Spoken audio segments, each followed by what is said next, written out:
한국 탄약고가 텅 비었다고? 미 국방부 장성들이 웃음을 터뜨렸습니다. 한국군의 탄약 소진 보고서를 두고 벌어진 일이었죠. 하지만 직접 확인하러 간 미국 최고의 군수 분석가는 충격에 빠졌습니다. 대한민국이 보여준 진짜 모습 앞에서 미국은 자국의 군사 전략을 전면 수정해야 했습니다. 한국은 대체 어떤 준비를 해왔던 걸까요? 무슨 일인지 바로 사연 들어보시죠. 시청 전 구독은 아니더라도 좋아요 한 번씩 눌러주시면 정말 큰 힘이 됩니다. 제 이름은 윌리엄 하이덴입니다. 미 국방부에서 28년간 군수 체계를 분석해온 책임자죠. 이라크전과 아프가니스탄전 당시 전선의 모든 탄약 흐름을 추적했던 사람이 바로 저입니다. 데이터로 전쟁을 읽고 숫자로 승패를 예측하는 게 제 일이었어요. 솔직히 말씀드리면 저는 미국 군사력을 절대적으로 신뢰했습니다. 세계 최강이라는 자부심이 있었죠. 다른 나라들의 군사력? 그저 미국의 기준에 비춰 평가하면 되는 수준이라고 생각했어요. 특히 아시아 국가들에 대해선 더욱 그랬습니다. 한국이요? 물론 동맹국이지만 군사력 규모로 보면 중간급 국가 정도로 여겼습니다. 그날도 평범한 아침이었어요. 2023년 5월 17일 버지니아주 알린턴에 있는 국방부 청사 4층 제 사무실에 출근했습니다. 커피 한 잔을 들고 이메일함을 확인하는데 인도 태평양 사령부에서 올라온 보고서 한 통이 눈에 띄었죠. 제목은 간단했습니다. 한반도 작전 지속 능력 평가 보고서. 클릭해서 열어보는 순간 이상한 문장이 눈에 들어왔어요. 한국군 탄약 소진율 임계점 도달. 현 비축량으로는 고강도 분쟁 시 7일 이내 고갈 가능성. 저는 화면을 2번 확인했습니다. 뭔가 잘못된 거라고 생각했죠. 한국이 탄약이 부족하다고요? 한국군은 북한과 대치하고 있는 나라인데 탄약 관리를 그렇게 허술하게 할 리가 없었어요. 오전 10시 긴급 회의가 소집됐습니다. 합참 군수국장인 톰슨 장군을 비롯해 동북아시아 담당 분석관들이 모두 모였죠. 회의실 분위기는 묘했습니다. 누군가는 웃었고 누군가는 고개를 저었어요. 톰슨 장군이 먼저 입을 열었습니다. 하이덴 박사, 이 보고서 보셨죠?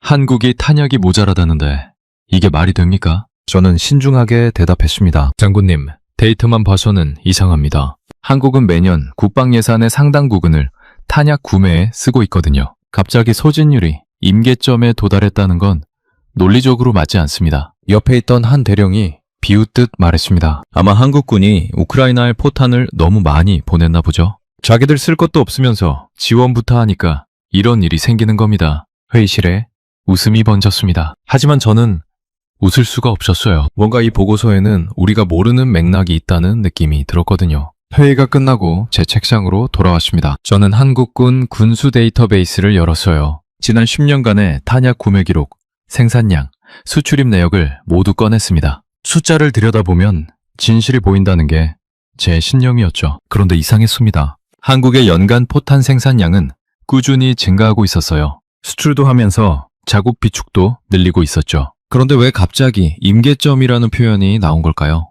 저는 동료 분석관인 제니퍼에게 물었습니다. 제니퍼, 한국군 탄약고 관련 위성 정보 있어요? 제니퍼가 고개를 저었습니다. 박사님, 한국은 탄약고 위치를 거의 공개하지 않아요. 동맹국인 우리에게도 일부만 알려주죠. 대부분 지하에 있다고는 하는데 정확한 규모는 저희도 몰라요. 지하요?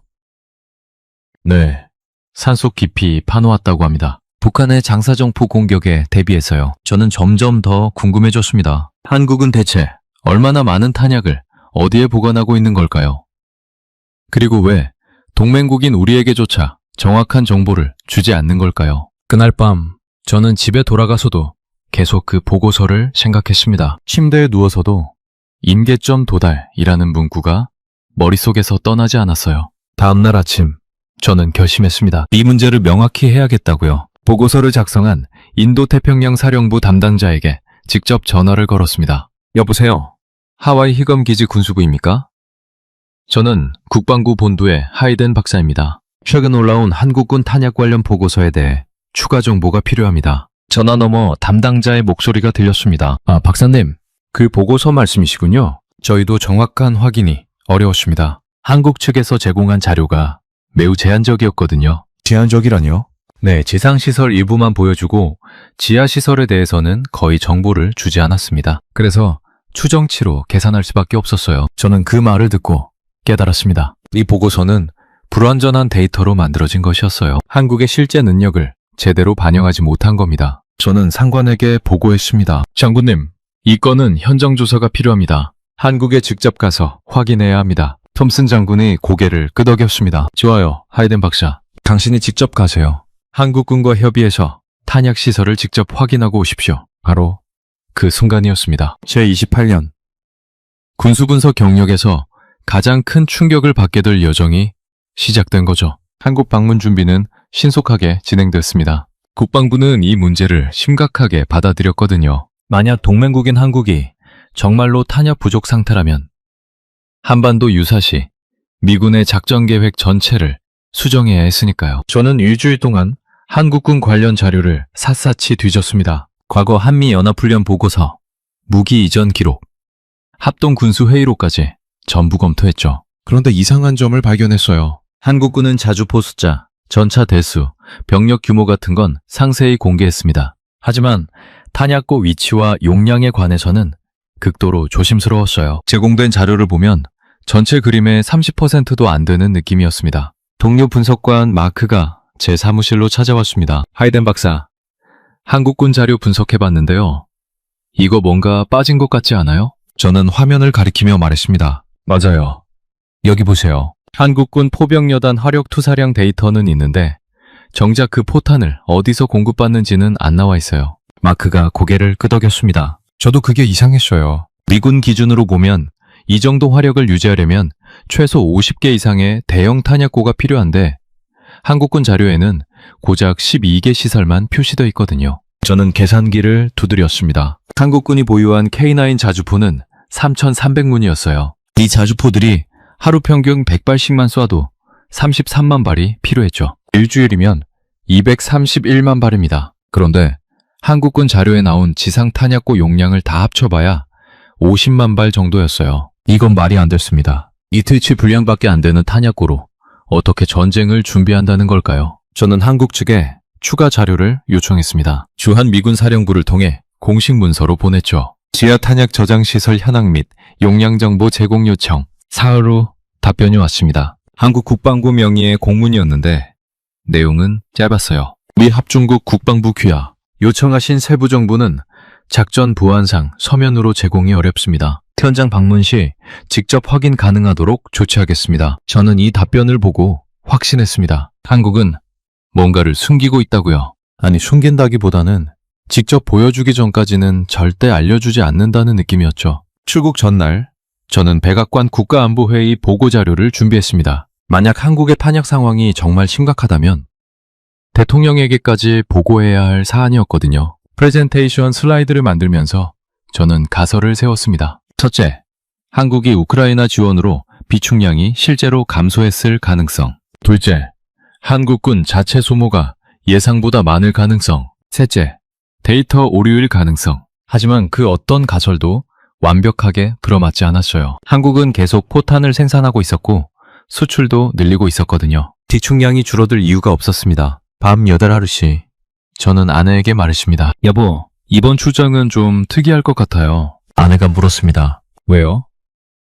그냥 탄약고 몇 개 보고 오는 거 아니에요? 저는 고개를 저었습니다. 그게 아니에요. 뭔가 우리가 모르는 게 있어요. 한국은 동맹국인 우리에게조차 보여주지 않은 뭔가를 갖고 있는 것 같아요. 다음날 아침, 저는 덜레스 국제공항에서 대한민국행 비행기에 올랐습니다. 함께 간 동료는 미 육군 포병 담당 대령인 제임스 코너였어요. 그는 걸프전과 이라크전을 겪은 베테랑이었죠. 비행기 안에서 제임스가 말했습니다. 박사님, 솔직히 전 이번 출장이 시간 낭비라고 봐요. 한국이 탄약이 부족하다?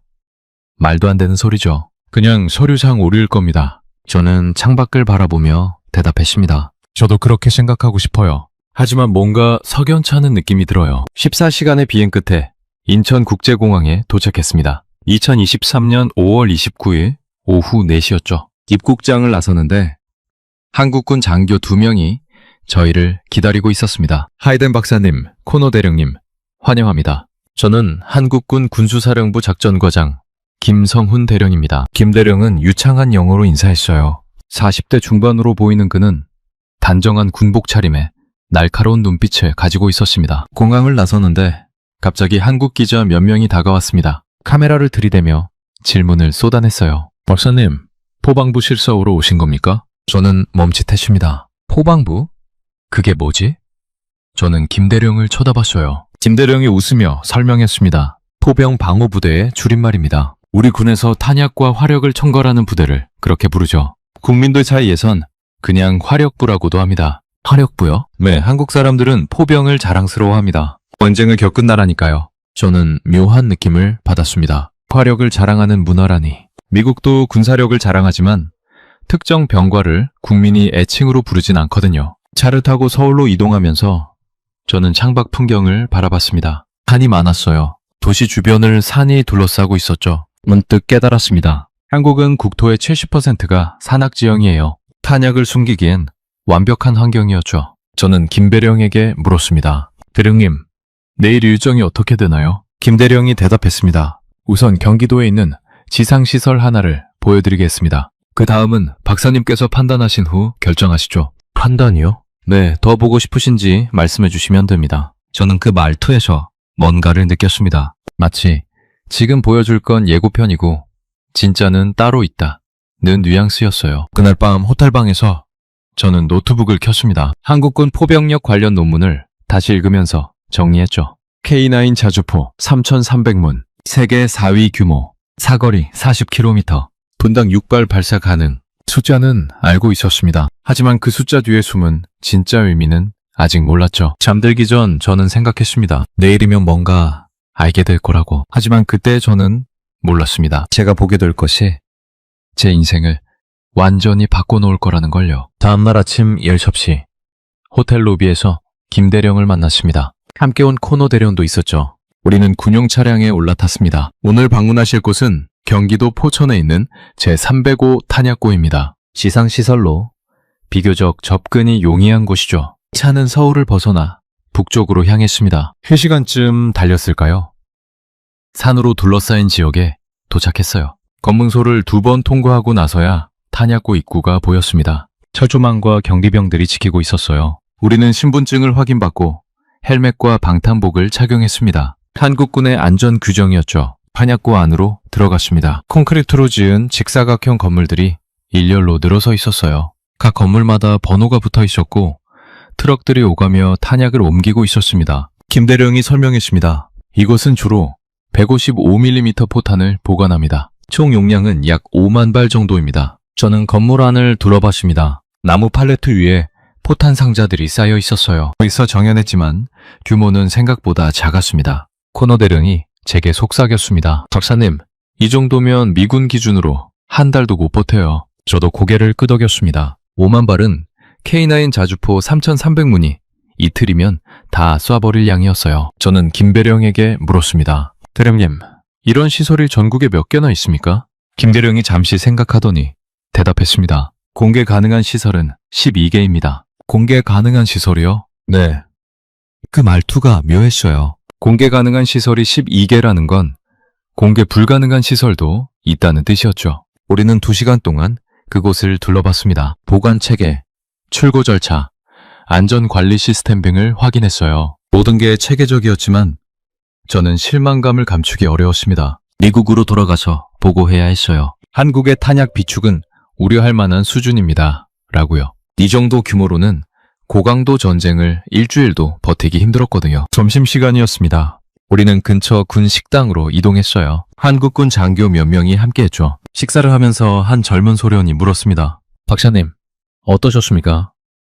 저희 시설이 미국 기준에는 못 미치죠? 저는 예의상 부드럽게 대답했습니다. 아니요, 잘 관리되고 있었습니다. 다만 규모가 좀 작다는 생각은 들었어요. 그 소련이 옆 대령을 쳐다보며 웃었습니다. 뭔가 재미있다는 표정이었죠. 저는 그게 이상했어요. 식사 후 김 대령이 말했습니다. 박사님, 오늘 일정은 여기까지입니다. 호텔로 돌아가시겠습니까? 저는 고개를 저었습니다. 대령님, 솔직히 말씀드리면 저는 아직 확신이 서지 않습니다. 이 정도 규모로는 한국군이 전쟁을 치를 수 없어요. 김 대령이 잠시 침묵하더니 물었습니다. 그럼 더 보고 싶으십니까? 그럼요.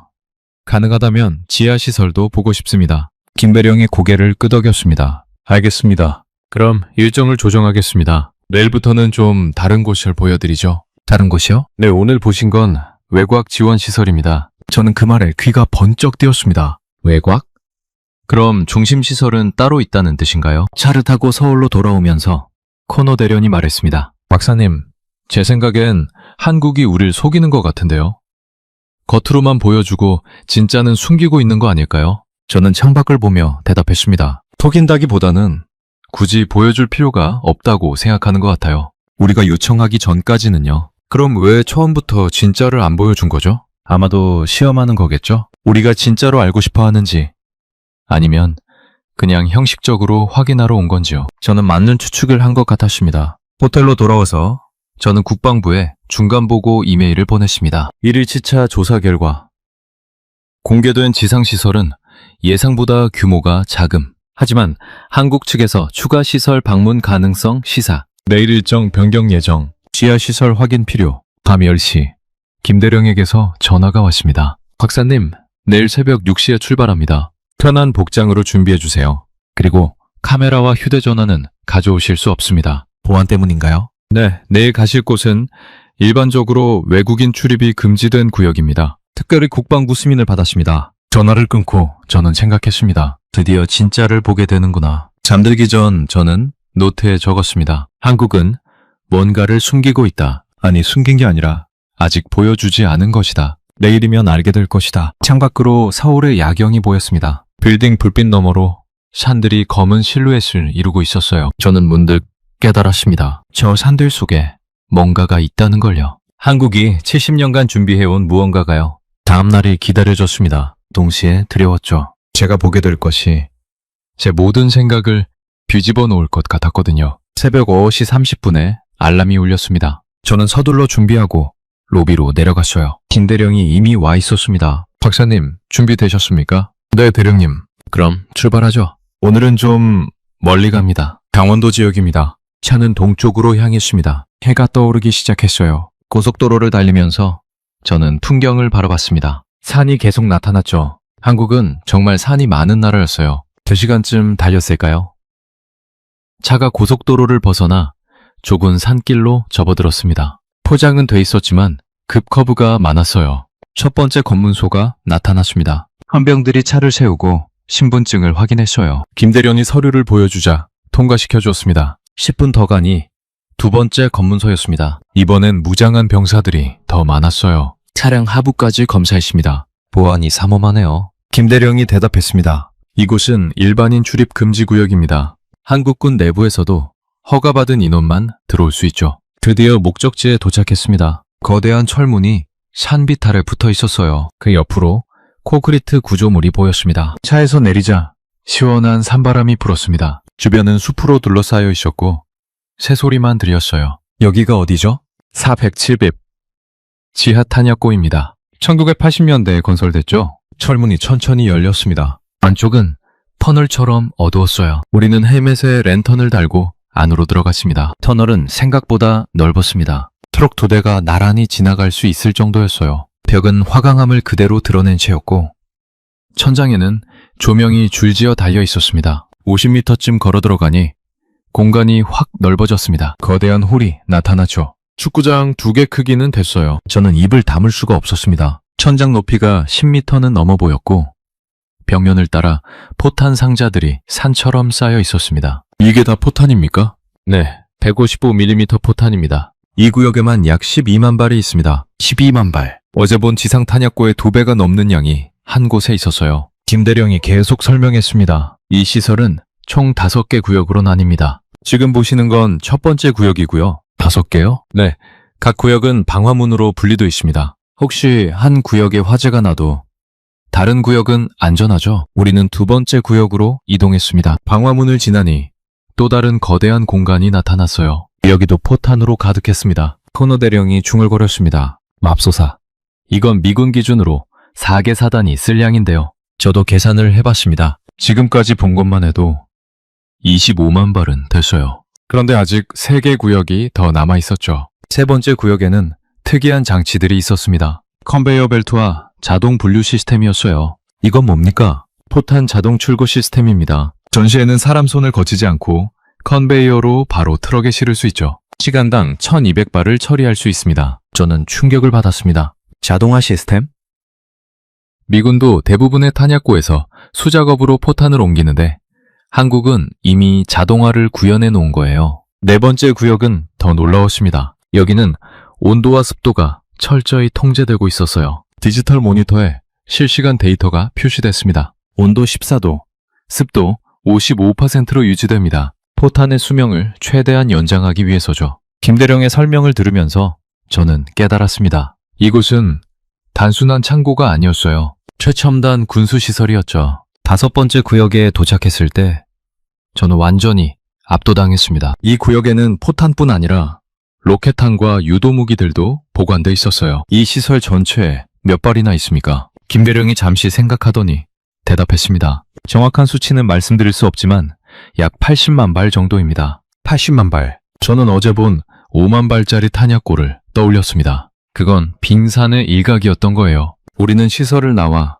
밖으로 나왔습니다. 햇빛이 눈부셨어요. 저는 한동안 말을 잇지 못했습니다. 코노 대령이 제게 말했습니다. 박사님, 이건 우리가 아는 한국이 아닌 것 같은데요. 저도 고개를 끄덕였습니다. 네, 제 생각도 그래요. 김 대령이 물었습니다. 박사님, 점심 드시고 돌아가시겠습니까? 저는 즉시 대답했습니다. 아니요, 더 보고 싶습니다. 이런 시설이 또 있습니까? 김 대령이 미소를 지었습니다. 있습니다. 그것도 많이요. 얼마나 많이요? 그건 직접 보시는 게 나을 것 같습니다. 우리는 다시 차에 올랐습니다. 이번엔 서쪽으로 향했어요. 또 다른 산악지대였습니다. 차 안에서 저는 노트북을 열었습니다. 계산을 다시 해봤어요. 만약 한국이 이런 시설을 10개만 갖고 있어도 800만 발이었습니다. 보고서에 나온 임계점이라는 표현이 이상하게 느껴지기 시작했어요. 대령님, 질문이 있습니다. 말씀하세요. 한국군은 이런 지하시설을 몇 개나 운영하고 있습니까? 김 대령이 잠시 침묵하더니 대답했습니다. 공식적으로는 말씀드릴 수 없습니다. 하지만 박사님께서 일주일만 저희와 함께 하신다면 대략적인 규모는 파악하실 수 있을 겁니다. 일주일. 저는 원래 3일 일정으로 왔었어요. 하지만 이미 모든 게 바뀌어 있었습니다. 저는 국방부에 이메일을 보냈습니다. 일정 연장 요청. 한국의 실제 능력 파악을 위해 추가 조사 필요. 30분 후 답장이 왔습니다. 상인됨.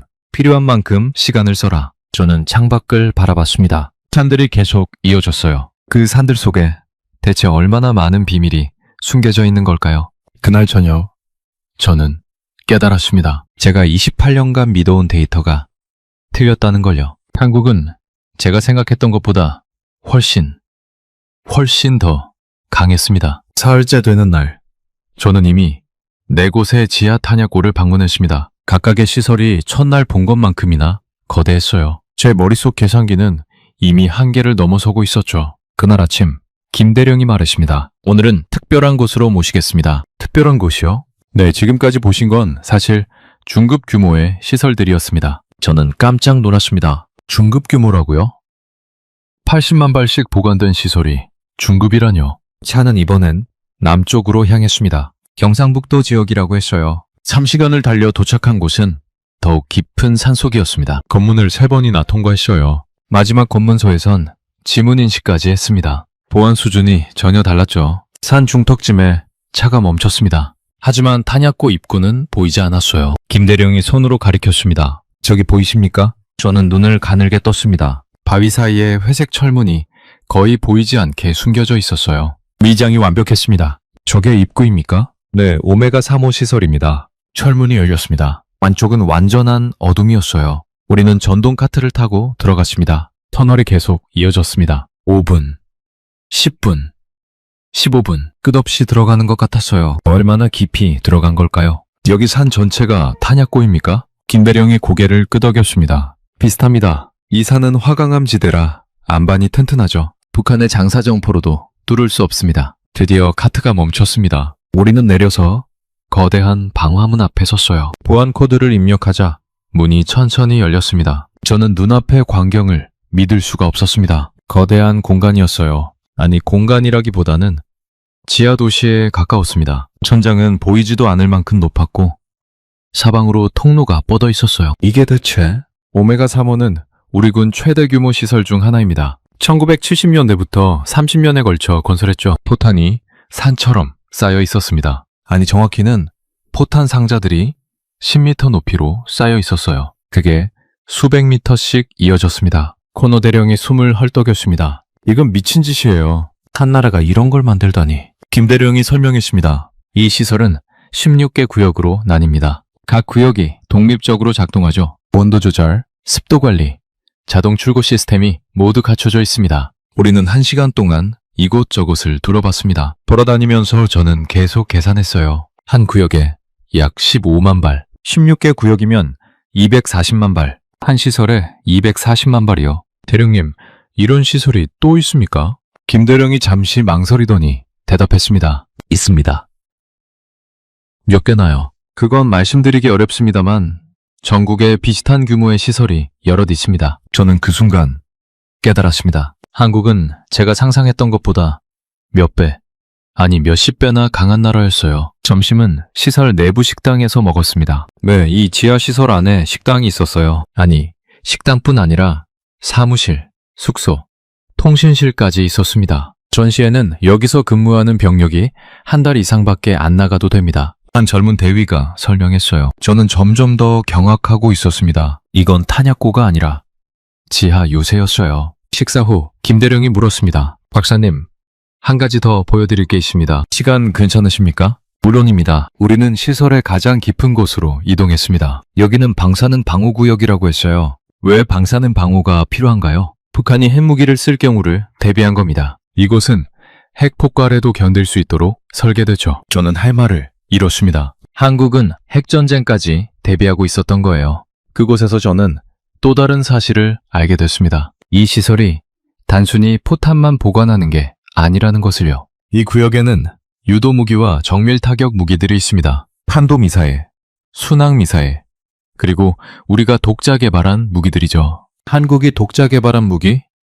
저는 한국을 너무 과소평가하고 있었습니다. 오후 4시쯤 시설을 나왔습니다. 햇빛을 보니 다른 세상에 온 것 같았어요. 저는 한동안 멍하니 서 있었습니다. 코노 대령이 제게 말했습니다. 박사님, 저 지금 완전히 충격받았어요. 우리가 한국을 완전히 잘못 봤어요. 저도 같은 생각이었습니다. 네, 저도요. 28년간 군수 분석을 했지만 이런 건 처음 봅니다. 차를 타고 돌아오는 길에 저는 노트북을 열었습니다. 지금까지 본 시설들을 정리했어요. 제305, 탄약고 5만 발, 제472, 지하 탄약고 80만 발, 제683, 시설 75만 발, 제921, 시설 90만 발, 오메가3호 240만 발, 총합 490만 발. 그런데 김대령 말로는 이게 전부가 아니었어요. 대령님, 한국군 전체 비축량이 얼마나 됩니까? 김대령이 웃으며 대답했습니다. 공식 수치는 공개할 수 없습니다만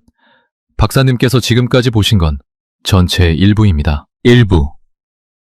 저는 그 단어에 소름이 돋았습니다. 호텔로 돌아와서 저는 긴급 보고서를 작성했습니다. 국방부 군수국장과 합참작전부장에게 보낼 문서였죠. 한국군 탄약 비축 실태 긴급 보고. 기존 추정치는 완전히 잘못됨. 한국은 우리가 생각했던 것보다 최소 10배 이상의 탄약을 보유한 것으로 추정됨. 이메일을 보내고 나서 저는 창밖을 바라봤습니다. 서울의 야경이 펼쳐져 있었어요. 평화로운 도시 풍경이었죠. 하지만 저는 이제 알고 있었습니다. 저 평화로운 풍경 아래 산속 깊은 곳에 엄청난 힘이 숨겨져 있다는 거요. 제 휴대폰이 울렸습니다. 워싱턴에서 걸려온 전화였어요. 하이덴 박사, 방금 보고서 봤습니다. 이거 확실한 겁니까? 네, 장군님. 제가 직접 확인했습니다. 그럼 우리가 지금까지 한국을 완전히 잘못 평가한 겁니까? 저는 잠시 침묵하다가 대답했습니다. 네, 그렇습니다. 한국은 우리가 생각했던 것보다 훨씬 강합니다. 전화를 끊고 저는 생각했습니다. 내일은 또 뭘 보게 될까?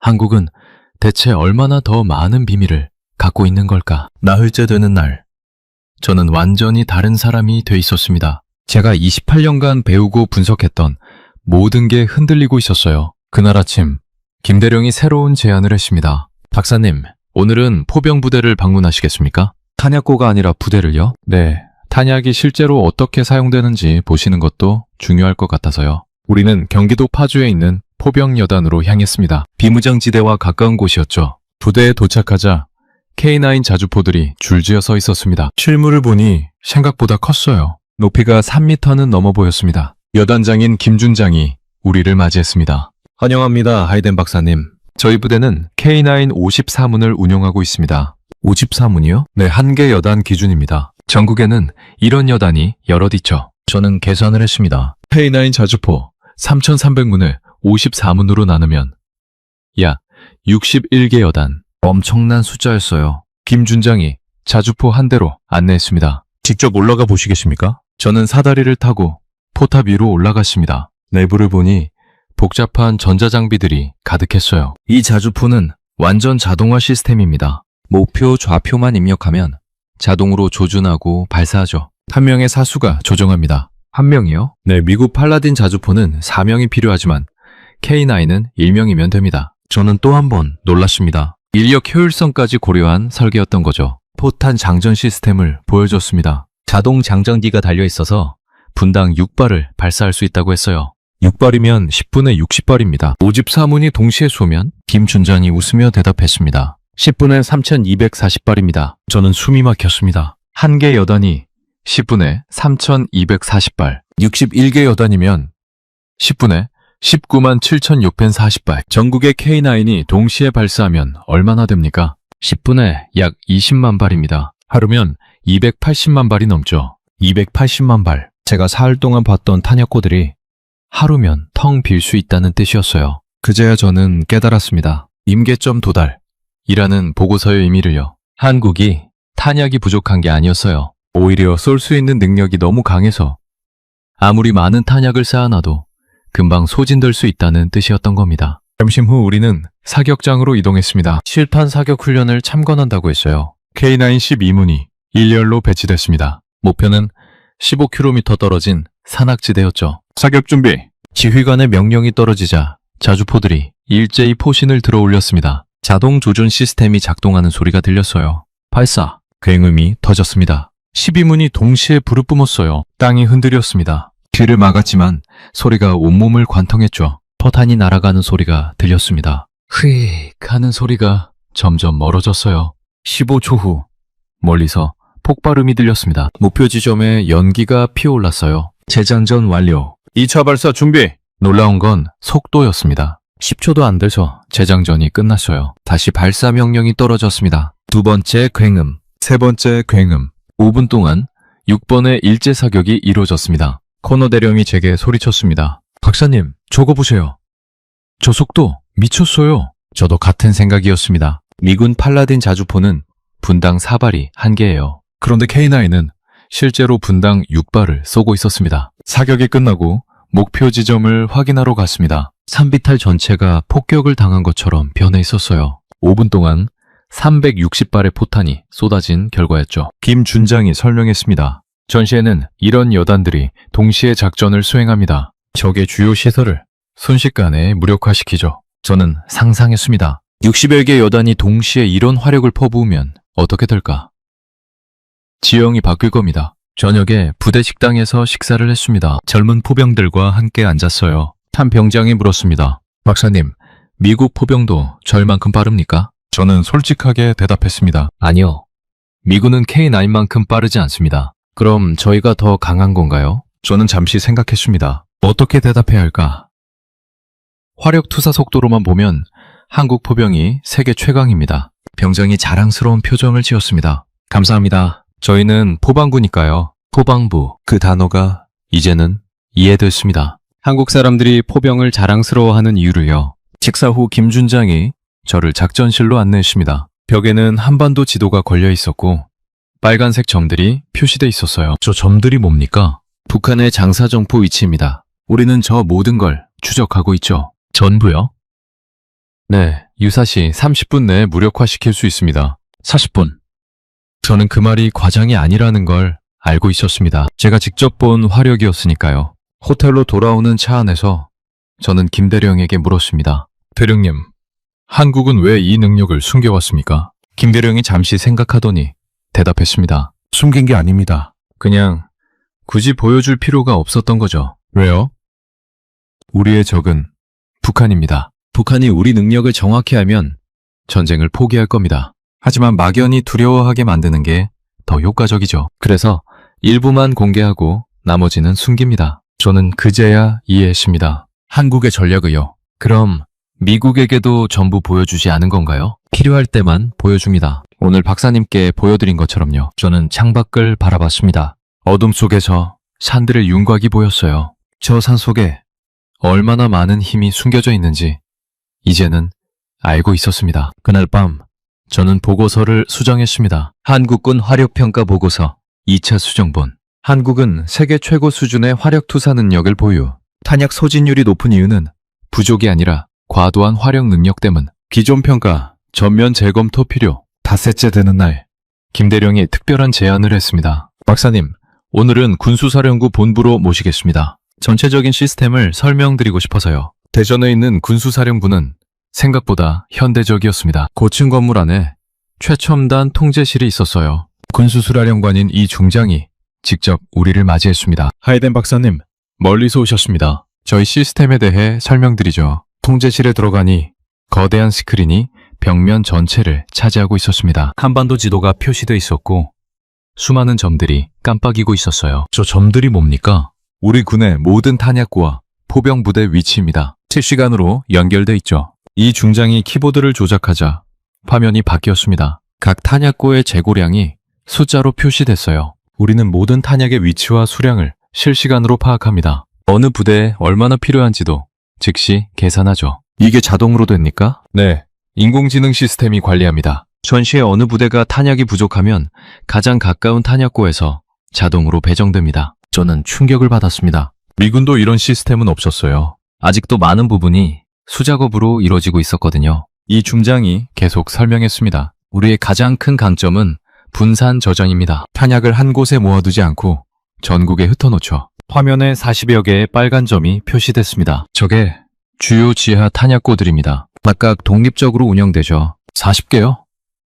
네, 대형 시설만 그 정도고 소형 시설까지 합치면 훨씬 많습니다. 저는 계산했습니다. 제가 본 오메가 3호 같은 시설이 40개라면 대략 9,600만 발. 아니 잠깐, 9,600만 발? 중장님, 그럼 한국군 전체 비축량이? 이 중장이 잠시 망설이더니 대답했습니다. 정확한 수치는 기밀이지만 박사님께서 추정하신 숫자가 크게 틀리지 않을 겁니다. 저는 입이 딱 벌어졌습니다. 제 추정이 맞다면 한국은 360만 발 이상을 보유하고 있었어요. 하지만 중장님, 그 정도면 세계 어느 나라보다 많지 않습니까? 맞습니다.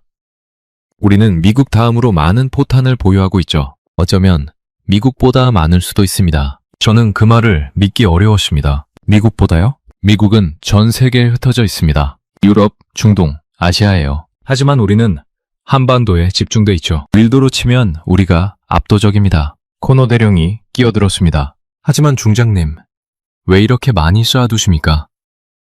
이건 과도한 것 아닙니까? 이 중장이 지도를 가리켰습니다. 대령님, 여기를 보세요. 북한에는 장사정포 8,000문이 있습니다. 서울이 사거리 안에 들어가죠. 전쟁이 나면 첫날에 수만 발이 서울에 쏟아집니다. 그래서 우리는 그걸 막아야 합니다. 첫날에 북한의 포병을 무력화시켜야 해요. 그러려면 압도적인 화력이 필요합니다. 저는 이해했습니다. 한국의 엄청난 화력은 공격용이 아니라 방어용이었던 거죠. 우리의 목표는 전쟁을 빨리 끝내는 겁니다. 길어지면 피해가 커지니까요. 그래서 초반에 모든 화력을 쏟아붓는 전략을 갖고 있습니다. 이 중장이 다른 화면을 보여줬습니다. 시뮬레이션 결과였어요. 이건 전실 시나리오입니다. 우리는 첫 3일 동안 100만 발 이상을 소모할 계획입니다. 3일을 100만 발이요? 네, 그래야 북한의 장사정포를 제압할 수 있습니다. 저는 이제 완전히 이해했습니다. 임계점 도달이라는 표현의 진짜 의미를요. 한국이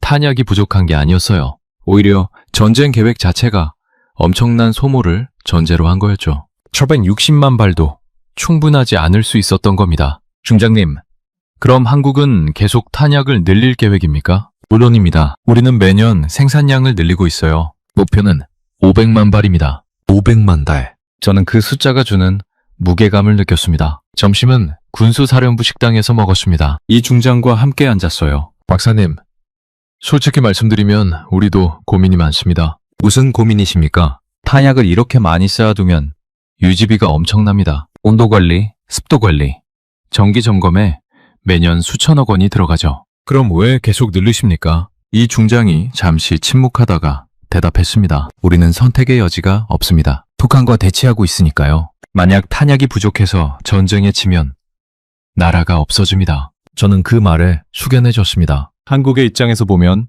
당연한 선택이었죠. 오후에는 배송 시스템을 설명받았습니다. 한국군은 20분 배송 시스템이라는 걸 운영하고 있었어요. 어느 부대에서 탄약을 요청하면 가장 가까운 탄약고에서 20분 내에 출고합니다. 컴퓨터가 최적 경로를 계산하죠. 20분이요? 네, 평균입니다. 빠르면 10분도 가능해요. 저는 미군과 비교했습니다. 미군은 중앙 창고에서 관리해서 배송에 며칠이 걸릴 때도 있었어요. 이게 가능한 이유는 분산 저장 덕분입니다. 전국 어디서든 1시간 이내 탄약고가 있으니까요. 저는 지도를 보며 감탄했습니다. 한국의 작은 국토가 장점이 된 거였죠. 저녁에 호텔로 돌아와서 저는 긴 보고서를 작성했습니다. 국방부 장관에게 직접 보내 문서였어요. 한국군 군수체계 종합평가. 결론. 한국은 세계 최고 수준의 탄약 관리 시스템을 보유. 분산 저장, 실시간 추적, 자동화 배송이 완벽하게 통합됨. 미군이 배워야 할 점이 많음. 이메일을 보내고 나서 저는 생각했습니다. 28년간 제가 자랑스럽게 여겼던 미군 시스템이 사실은 구식이었던 거죠. 한국은 지형적 약점을 오히려 강점으로 바꿨습니다. 작은 국토, 많은 산, 밀집된 인구, 이 모든 게 완벽한 군수체계를 만드는 조건이 됐어요. 창밖을 보니 대전의 야경이 펼쳐져 있었습니다. 저는 문득 깨달았어요. 한국 사람들은 이 모든 시스템을 40년 넘게 조용히 만들어 왔습니다. 자랑하지도 않고 과시하지도 않고요. 그냥 묵묵히 준비했죠. 그게 가장 놀라운 점이었습니다. 왼력을 숨기는 겸손함이요. 일주일째 되는 날, 김대령이 또 다른 제안을 했습니다. 박사님, 어제 군수사령부에서 시스템을 보셨으니 오늘은 실제 운용을 보시죠. 실제 운용이요? 네. 포천에 있는 훈련장에서 대규모 화력 시연이 있습니다. 30개 여단이 참가하죠. 30개 여단. 저는 계산했습니다. 여단당 54문이니까 1620문에 K9이 동시에 훈련한다는 뜻이었어요. 훈련장에 도착하니 어마어마한 광경이 펼쳐졌습니다. 수킬로미터에 걸쳐 자주포들이 늘어서 있었어요. 관측소로 올라갔습니다. 유리창 너머로 전체 전경이 보였죠. 1920. 문에 포가 일렬로 배치되어 있었습니다. 훈련 시나리오는 간단합니다. 적의 집결지를 타격하는 겁니다. 목표는 30km 떨어진 산악지대죠. 훈련 총감독인 박 소장이 설명했습니다. 준비 시간은 얼마나 됩니까? 명령이 떨어지고 5분 내에 모든 포가 발사 준비를 마쳐야 합니다. 5분. 미군 기준으로는 15분은 걸리는 일이었어요. 오후 2시. 훈련이 시작됐습니다. 전 포대 발사 준비. 명령이 무전으로 전달됐습니다. 1620문의 자주포가 일제히 움직였어요. 포신이 들어 올려지고 방향이 조정됐습니다. 4분 30초. 모든 포가 발사 준비를 마쳤습니다. 1차 사격 개시! 굉음이 터졌습니다. 1120문이 동시에 불을 뿜었어요. 땅이 흔들렸습니다. 아니, 흔들린 정도가 아니었어요. 관측소 전체가 진동했습니다. 유리창이 떨렸고 바닥이 출렁거렸죠. 귀가 먹먹해졌습니다. 귀마개를 했지만 소용없었어요. 소리가 온몸을 관통했습니다. 하늘이 번쩍였습니다. 일전 나백 20발의 포탄이 궤적을 그리며 날아갔어요. 연기가 피어올라 하늘을 덮었습니다. 30초 후 목표 지점에서 폭발이 시작됐습니다. 30km 떨어진 곳인데도 폭발 섬광이 보였어요. 재장전 완료. 2차 사격. 10초 만에 재장전이 끝났습니다. 다시 발사 명령이 떨어졌죠. 두 번째 굉음.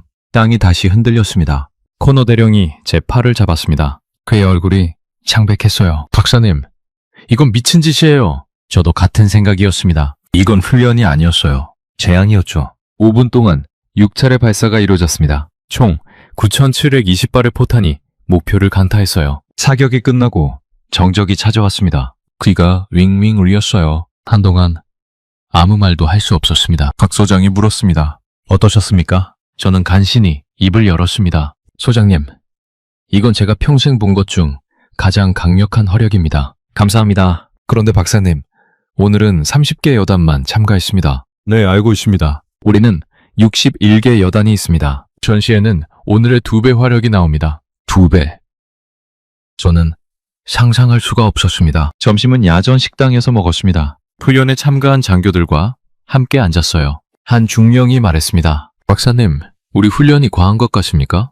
과하다기보다는 압도적입니다. 전쟁에서 이기려면 압도적이어야 합니다. 비슷한 수준으로는 안 돼요. 저는 그 말이 한국군의 철학이라는 걸 깨달았습니다. 동등한 게 아니라 압도적이어야 한다는 것. 오후에는 목표 지점을 확인하러 갔습니다. 헬기를 타고 30km를 날아갔어요. 내려와서 본 광경은 충격적이었습니다. 산 전체가 폭격을 당한 것처럼 변해 있었어요. 나무는 모두 쓰러졌고 땅은 크레이터로 뒤덮였습니다. 5분 동안 이렇게 됐습니까? 네, 9,720발의 위력입니다. 저는 그 자리에 서서 한참을 바라봤습니다. 만약 이게 적의 부대였다면 살아남을 수 있는 건 아무것도 없을 겁니다. 헬기로 돌아오면서 저는 생각했습니다. 한국군의 K9 3,300문이 전부 동원되면 어떻게 될까? 계산했습니다. 5분에 19,800발, 1시간이면 23만 7,600발, 하루면 570만 발, 970만 발, 한국이 비축한 360만 발로는 하루도 못 버티는 양이었어요. 그제야 완전히 이해했습니다. 한국이 왜 계속 탄약을 늘리는지, 왜 500만 발을 목표로 하는지. 한국의 전쟁 계획은 단 며칠 만에 승부를 내는 것이었습니다. 그러려면 엄청난 양의 탄약이 필요했죠. 호텔로 돌아와서 저는 또 다른 보고서를 작성했습니다. K9 자주포 화력평가. 결론. 한국군 포병은 세계 최강. 화력 투사 속도, 정확도, 생존성 모든 면에서 미군을 능가. 단 몇 시간 만에 전선을 바꿀 수 있는 능력 보유. 이메일을 보낸 후 저는 창밖을 바라봤습니다. 평화로운 서울의 밤이었어요. 하지만 저는 알고 있었습니다. 이 평화가 어떤 힘으로 유지되고 있는지를요. 한국은 전쟁을 원하지 않습니다. 하지만 전쟁이 일어나면 가장 빨리, 가장 압도적으로 끝낼 준비가 돼 있었어요. 그게 한국이 지난 70년간 쌓아온 힘이었습니다. 제 휴대폰이 울렸습니다. 워싱턴 국방부에서 걸려온 전화였어요. 하이덴 박사, 보고서 다 봤습니다. 솔직히 믿기지가 않네요. 장군님, 저도 직접 보기 전까진 믿지 않았습니다. 그럼 우리가 한국을 재평가해야 한다는 말입니까? 저는 단호하게 대답했습니다. 네, 그렇습니다. 한국은 우리가 생각했던 것보다 훨씬 강합니다. 어쩌면 육상 화력만으로는 미국보다 강할 수도 있습니다. 전화 너머로 침묵이 흘렀습니다. 그리고 장군의 목소리가 들렸죠. 박사님, 계속 조사하십시오. 우리는 한국에 대해 다시 배워야 할 것 같습니다. 전화를 끊고 저는 생각했습니다. 제28년 경력이 이 일주일 동안 완전히 뒤집혔다고요. 하지만 나쁘지 않았습니다. 틀렸다는 걸 깨닫는 것도 배움이니까요. 열흘째 되는 날, 저는 이미 다른 사람이 돼 있었습니다. 제가 알던 군사 상식이 완전히 무너졌거든요. 그날 아침 김대령이 말했습니다. 박사님, 오늘은 탄약 생산 공장을 방문하시겠습니까? 생산 공장이요? 네. 포천에 있는 한화 방산 공장입니다. 여객 55mm 포탄을 생산하는 곳이죠. 공장에 도착하니 규모가 어마어마했습니다. 축구장 20배는 될 것 같은 부지에 여러 건물이 늘어서 있었어요. 공장장이 우리를 안내했습니다. 여기서는 하루 1,500발의 포탄을 생산합니다. 하루에 1,500발이요? 네, 연간 54만 발입니다. 저는 놀랐습니다. 미국도 이 정도 생산 속도를 내는 공장은 많지 않았거든요. 생산 라인을 들어봤습니다. 자동화가 놀라웠어요. 로봇 팔들이 포탄 케이스를 옮기고 화약을 충전하고 품질을 검사했습니다. 우리는 24시간 3교대로 운영합니다. 원시에는 생산량을 3배로 늘릴 수 있죠. 3배요? 그럼 하루 4,500발? 네. 시설은 이미 준비되어 있습니다. 인력만 투입하면 됩니다. 저는 계산했습니다. 한국에 이런 공장이 몇 개나 있을까? 김대령에게 물었어요. 대형 공장이 3개 있습니다. 중소형까지 합치면 7개죠. 3개 공장이 전시체제로 돌아가면 하루 13,500발, 한 달이면 40만 발이 넘었어요. 그럼 한국은 탄약을 계속 늘릴 수 있다는 뜻인가요? 네, 우리의 생산 능력은 소모 능력보다 낮지만 평시에 계속 쌓아두면 됩니다. 저는 한국의 전략을 이해했습니다. 평시에 비축하고 전시에 집중적으로 사용하는 것. 점심은 공장 식당에서 먹었습니다. 공장장과 함께 앉았어요. 박사님, 우리가 우크라이나에 포탄을 많이 수출했다는 거 아십니까? 네, 들었습니다. 미국 언론에서는 우리가 비축량을 줄이면서까지 수출한다고 비판했죠. 그랬나요? 공장장이 웃었습니다. 사실은 정반대입니다. 우리는 수출하면서도 비축량을 늘렸어요. 어떻게요? 생산량이 소모량보다 많으니까요. 우크라이나에 50만 발을 수출하면서도 우리는 80만 발을 생산했습니다. 저는 그제야 깨달았습니다. 한국의 수출은 비축을 줄이는 게 아니라 생산 능력을 확장하는 방법이었던 거죠. 수출로 벌어들인 돈으로 공장을 늘렸습니다. 3년 전만 해도 하루 1000발이 한계였는데 지금은 1500발이죠. 오후에는 품질 관리 시설을 봤습니다. 엄청난 테스트를 거치더군요. 모든 포탄은 3단계 검사를 거칩니다. 무게, 화약량, 정밀도를 전부 체크하죠. 결합경률이 얼마나 됩니까? 2% 미만입니다. 우리 포탄은 나토 기준을 충족하죠. 저는 한국 포탄의 품질을 의심한 적이 없었습니다.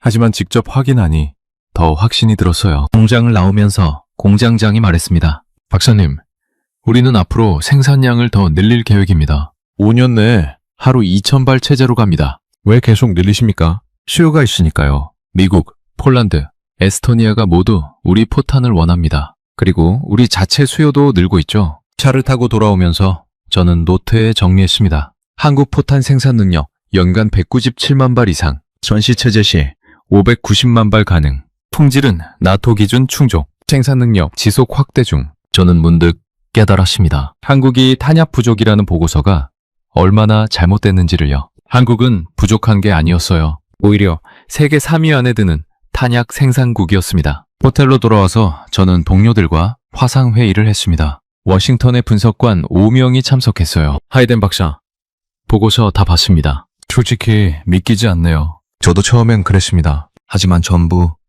사실입니다. 그럼 한국이 360만 발 이상을 보유하고 있다는 겁니까? 네, 확실합니다. 한 분석관이 물었습니다. 그럼 왜 한국은 이걸 공개하지 않았습니까? 저는 잠시 생각하다가 대답했습니다. 전략적 모호성입니다. 한국은 적에게 정확한 능력을 알리고 싶지 않았던 거죠. 그럼 우리에게도 숨긴 겁니까? 숨긴 게 아니라 우리가 물어보지 않았던 겁니다. 한국은 필요할 때만 보여줍니다. 회의가 끝나고 저는 창밖을 바라봤습니다. 서울의 야경이 아름다웠어요. 저는 문득 생각했습니다. 이 평화로운 도시 아래 얼마나 많은 준비가 숨어 있는지를요. 그날 밤 저는 종합보고서를 작성하기 시작했습니다. 국방부 장관에게 직접 보내 최종 보고서였어요. 제목은 한국군 활용능력 재평가, 우리가 몰랐던 동맹국의 진짜 힘이었습니다. 서론을 쓰면서 저는 솔직하게 인정했습니다. 본 보고서는 기존 평가가 완전히 잘못됐음을 인정하는 것으로 시작합니다. 우리는 한국을 과소평가했습니다. 첫 문장부터 파격적이었죠. 하지만 사실이었습니다. 저는 계속 썼습니다. 한국은 세계 최고 수준의 포병 화력을 보유하고 있습니다. 비축량, 생산 능력, 운용 시스템, 모든 면에서 우리의 예상을 뛰어넘었습니다. 보고서를 쓰면서 저는 지난 열흘을 떠올렸습니다. 제가 본 모든 것들을요. 지하 요새, 3300문의 자주포, 실시간 추적 시스템, 자동화 공장, 하나하나가 놀라웠습니다. 하지만 가장 놀라운 건 한국 사람들의 태도였습니다. 자랑하지 않고 과시하지 않고 그냥 묵묵히 준비하는 모습이요. 저는 보고서 마지막 부분을 이렇게 끝냈습니다. 한국은 우리의 가장 중요한 동맹국입니다. 그리고 우리가 생각했던 것보다 훨씬 강력한 동맹국입니다. 우리는 한국으로부터 배워야 합니다. 보고서를 저장하고 저는 침대에 누웠습니다. 내일이면 다시 미국으로 돌아갑니다. 하지만 저는 알고 있었어요. 제가 배운 것들을 평생 잊지 못할 거라는 걸요. 10하루째 되는 날, 김대령이 특별한 곳으로 저를 데려갔습니다. 박사님, 오늘은 조금 특별한 장소입니다. 어디인가요? 판문점 근처입니다. 비무장지대를 보여드리고 싶어서요. 차는 북쪽으로 향했습니다. 점점 경계가 삼엄해졌어요. 군용 차량들이 많이 보였고 헌병들의 검문이 잦아졌습니다. 도라산 전망대에 도착했습니다. 망원경으로 북한 땅이 보였어요. 멀리 개성공단이 희미하게 보였죠. 김대령이 설명했습니다. 저기가 북한입니다. 불과 몇 킬로미터 떨어져 있죠. 아깝네요. 네, 그래서 우리는 항상 긴장하고 있습니다. 저는 망원경으로 북한 땅을 바라봤습니다. 산이 많았고 나무들이 무성했어요. 평화로워 보였지만 저는 알고 있었습니다. 저 산 뒤에 수천 문의 장사정포가 숨어 있다는 걸요. 박사님, 여기서 서울까지 거리가 얼마나 될 것 같으십니까? 글쎄요. 50km쯤? 정확히는 48km입니다. 북한의 장사정포 사거리 아니죠. 저는 소름이 돋았습니다. 서울이 그렇게 가까운 거였어요. 북한은 8,000문의 장사정포를 갖고 있습니다. 전쟁이 나면 첫 시간에 수만 발을 서울에 쏠 수 있죠. 그럼 어떻게 막습니까? 김대령이 뒤를 가리켰습니다. 우리 뒤에 있는 산들 보이십니까? 저는 돌아봤습니다. 여러 산들이 연결돼 있었어요. 저 산 속에 우리 자주포들이 대기하고 있습니다. 명령이 떨어지면 5분 내에 발사 준비를 마치죠. 5분요?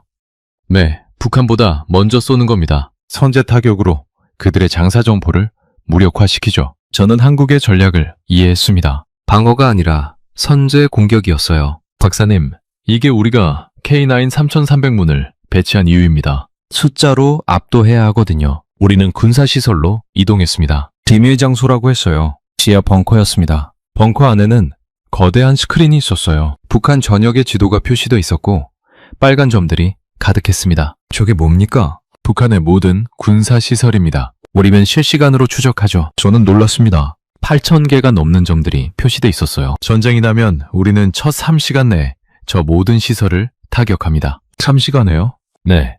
100만 발 이상을 쏟아붓습니다. 저는 그제야 이해했습니다. 한국의 엄청난 탄약 비축이 왜 필요한지를요. 점심은 군부대 식당에서 먹었습니다. 젊은 병사들과 함께 앉았어요. 한 병장이 물었습니다. 박사님, 미국에서 보시기에 우리 준비가 충분합니까? 저는 솔직하게 대답했습니다. 충분합니다. 아니, 충분한 정도가 아니라 압도적입니다. 병장이 웃었습니다. 감사합니다. 우리는 절대 지지 않을 겁니다. 그 자신감이 인상적이었습니다. 한국 병사들은 자신들의 능력을 믿고 있었어요. 오후에는 지휘 시뮬레이션을 봤습니다. 컴퓨터로 전쟁 시나리오를 돌려보는 거였죠. 시나리오 1.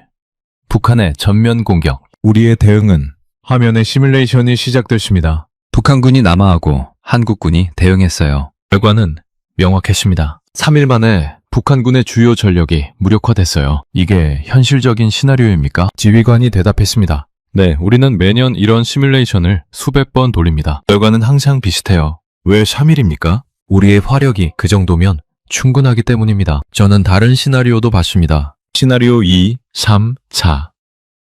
모두 비슷한 결과였어요. 박사님, 우리가 이렇게 준비하는 이유는 간단합니다. 전쟁이 나면 빨리 끝내야 하거든요. 피해를 최소화하려면요. 저는 고개를 끄덕였습니다. 한국의 전략은 방어가 아니라 신속한 종결이었습니다. 호텔로 돌아오는 길에 저는 김대령에게 물었습니다. 대령님, 한국 사람들은 전쟁이 날까봐 두렵지 않습니까? 김대령이 잠시 생각하더니 대답했습니다. 두렵죠. 하지만 준비되어 있다는 걸 알기에 안심합니다. 준비가 두려움을 없앤다는 뜻인가요? 네, 우리는 70년간 준비했습니다. 이제 우리는 자신 있습니다. 저는 그 말에 감동받았습니다. 준비가 자신감을 만든다는 것. 호텔방에서 저는 보고서 작성을 계속했습니다. 오늘 본 것들을 추가했죠. 한국의 전략 선제 타격을 통한 신속한 전쟁 종결, 엄청난 화력으로 초반의 적의 주요 전력을 무력화, 이를 위해 360만 발 이상의 포탄 비축. 창밖을 보니 서울의 불빛이 반짝였습니다. 저는 생각했습니다. 저 평화로운 도시를 지키기 위해 한국은 70년간 준비해왔다고요. 그리고 그 준비는 성공적이었습니다. 한국은 이제 누구도 함부로 건드릴 수 없는 나라가 됐어요. 제 휴대폰이 울렸습니다. 워싱턴에서 또 전화가 왔어요. 하이덴 박사, 최종 보고서 언제 받을 수 있습니까? 이틀 후면 완성됩니다. 좋습니다. 장관님께서 직접 보시겠답니다. 전화를 끊고 저는 생각했습니다. 이 보고서가 미국의 한국 인식을 바꿀 거라고요. 2월 이틀째 되는 날, 저는 김대령과 마지막 대화를 나눴습니다. 내일이면 미국으로 돌아가거든요. 박사님, 어떠셨습니까? 2주 동안 많은 걸 보셨죠? 네, 제 인생을 바꾼 2주였습니다. 김대령이 웃었습니다. 그렇게까지 말씀하시니 감사하네요. 우리는 서울 시내 한 카페에 앉았습니다. 일반 시민들이 오가는 평범한 카페였어요. 대령님, 질문이 하나 있습니다. 말씀하세요. 한국은 왜 이 모든 능력을 숨겨왔습니까? 동맹국인 우리에게도요. 김대령이 커피를 한 모금 마시더니 대답했습니다. 숨긴 게 아닙니다. 그냥 보여줄 필요가 없었던 거죠. 왜 필요가 없었습니까? 우리의 적은 북한입니다. 북한이 우리의 정확한 능력을 알면 어떻게 될까요? 저는 생각했습니다. 전쟁을 포기하거나 아니면 더 위험한 무기를 개발하려 할 겁니다. 맞습니다. 그래서 우리는 막연한 두려움을 주는 겁니다. 정확히는 알 수 없지만 굉장히 강하다는 인상을요. 전략적 모호성이군요. 네, 박사님. 우리는 능력을 과시하지 않습니다. 필요할 때만 보여주죠. 저는 고개를 끄덕였습니다. 한국의 지혜였습니다.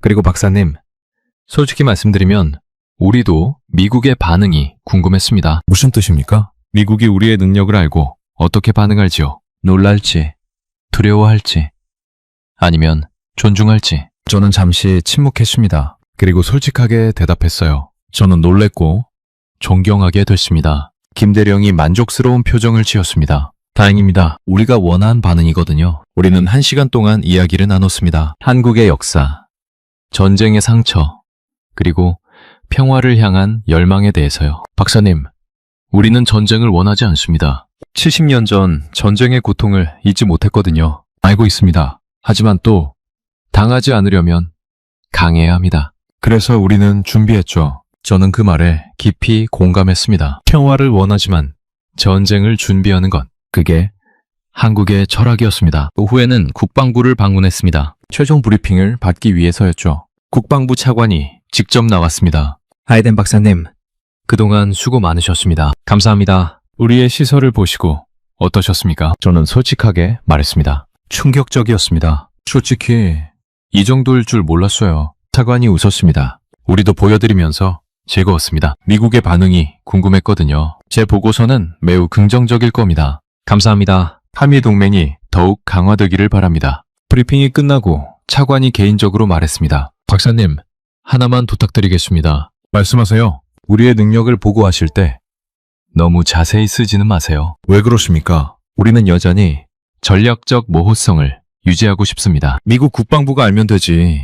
전 세계가 알 필요는 없거든요. 저는 이해했습니다. 알겠습니다. 기밀로 유지하겠습니다. 감사합니다. 호텔로 돌아와서 저는 최종 보고서를 완성했습니다. 100페이지가 넘는 방대한 문서였어요. 첫 장에 이렇게 썼습니다. 본 보고서는 최고 기밀로 분류되어야 합니다. 한국군의 실제 능력이 공개되면 동북아 안보에 영향을 줄 수 있습니다. 보고서를 쓰면서 저는 모든 걸 담았습니다. 지하 요새, 자주포 화력, 생산 능력, 실시간 추적 시스템.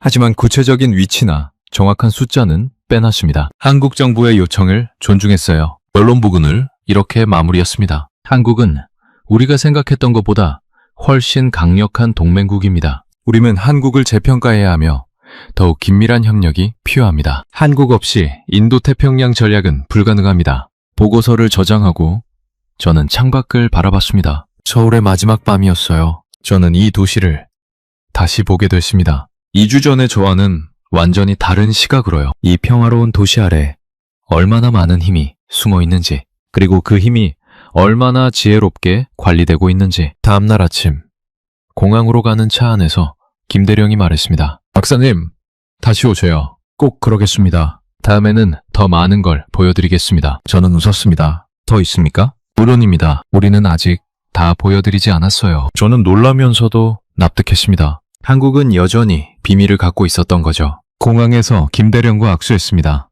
대령님, 2주 동안 감사했습니다. 제 인생에서 가장 값진 시간이었습니다. 저도 감사합니다, 박사님.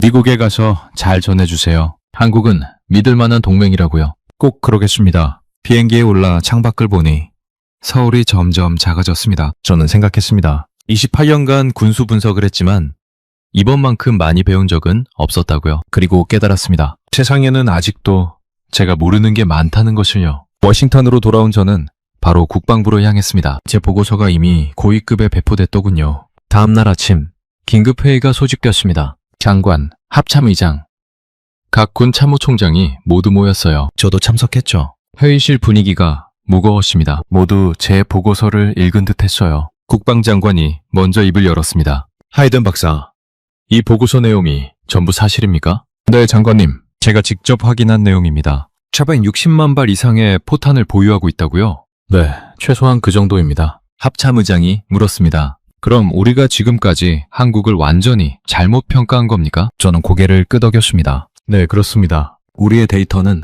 불완전했습니다. 육군 참모총장이 끼어들었습니다. 박사, K9 자주포가 우리 팔라딘보다 우수하다는 게 사실입니까? 화력 투사 속도로만 보면 그렇습니다. 분당 6발 대 4발이니까요. 회의실이 조용해졌습니다. 미군이 다른 나라 무기에 뒤진다는 게 충격이었던 거죠. 국방장관이 말했습니다. 여러분, 이건 나쁜 소식이 아닙니다. 한국은 우리의 동맹국이니까요. 하지만 장관님, 왜 한국은 이걸 우리에게 숨겼습니까? 저는 대답했습니다. 숨긴 게 아닙니다. 우리가 물어보지 않았던 거죠. 그리고 한국은 전략적 모호성을 유지하고 싶어 했습니다. 전략적 모호성? 네. 적에게 정확한 능력을 알리지 않는 겁니다. 북한이 한국의 정확한 화력을 안다면 더 위험한 무기를 개발하려 할 테니까요. 합참의장이 고개를 끄덕였습니다. 일리 있는 전략입니다. 회의는 3시간 동안 계속됐습니다. 제 보고서의 모든 부분이 검토됐어요. 마지막에 국방장관이 결론을 내렸습니다. 우리는 한국과의 협력을 더욱 강화해야 합니다. 그리고 우리도 한국으로부터 배워야 합니다. 특히 분산 저장 시스템과 자동화 기술은 우리가 도입할 가치가 있습니다. 저는 만족스러웠습니다. 제 보고서가 정책을 바꾸고 있었으니까요. 회의 후 저는 제 사무실로 돌아왔습니다. 동료들이 축하해줬어요. 하이덴 박사, 훌륭한 조사였어요. 감사합니다. 하지만 저는 겸손했습니다. 전 그냥 본 걸 보고한 것뿐입니다. 놀라운 건 한국이죠. 그날 저녁, 저는 아내에게 모든 걸 이야기했습니다. 기밀이 아닌 범위 내에서요. 여보, 한국은 정말 놀라운 나라예요. 그래요?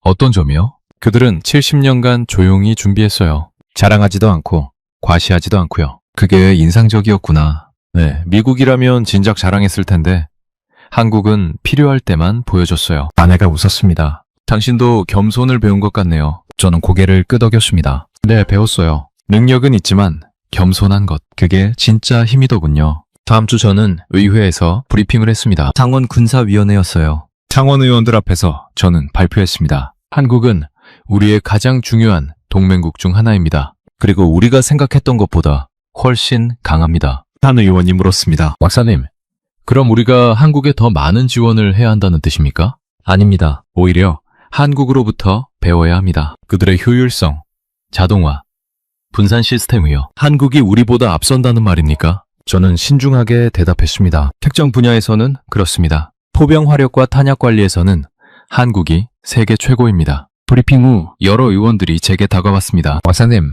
정말 흥미로운 발표였습니다. 감사합니다. 한국을 다시 보게 되네요. 저는 미소 지었습니다. 저도 그랬습니다. 한 달 후, 저는 한국 국방부로부터 이메일을 받았습니다. 김대령이 보낸 거였어요. 박사님, 보고서 덕분에 한미 협력이 한층 강화됐습니다.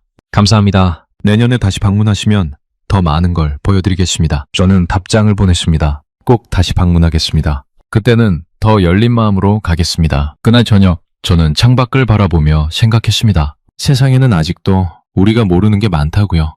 그리고 겸손하게 배우는 자세가 중요하다고요. 한국은 저에게 그걸 가르쳐줬습니다. 3개월 후, 저는 다시 한국을 방문했습니다. 이번엔 국방부 공식 대표단의 일원으로 왔어요. 함께 온 사람들은 육군 참모차장, 포병 담당 장군, 군수 전문가들이었습니다. 총 8명이었죠. 인천공항에 도착하자 김대령이 우리를 맞이했습니다. 박사님, 다시 뵙게 되어 반갑습니다. 저도 반갑습니다, 대령님. 이번 방문은 공식적이었습니다. 한미 군수협력 강화 회의였거든요. 첫날, 우리는 국방부에서 회의를 했습니다. 양국 고위장성들이 모였어요. 한국 군수사령관이 발표했습니다. 우리는 미국과 탄약 표준화를 추진하고 싶습니다. 양국이 같은 규격의 포탄을 쓰면 상호 운용성이 높아지죠. 미국 측 장군이 동의했습니다. 좋은 제안입니다. 한국의 생산 능력을 활용하면 우리도 이득입니다. 또한 우리의 분산 저장 시스템을 공유하고 싶습니다. 미군도 도입하면 효율이 높아질 겁니다. 회의는 순조롭게 진행됐습니다. 양국 모두 협력을 원했거든요. 저는 회의 중간에 발표했습니다. 제 조사 결과 한국의 시스템은 미군이 배울 점이 많습니다. 특히 자동화와 실시간 추적 기술은 우리가 도입해야 합니다. 회의 후 김대령이 말했습니다. 박사님, 오늘 오후에 특별한 곳을 보여드리겠습니다. 또 다른 비밀 시설인가요? 김대령이 웃었습니다.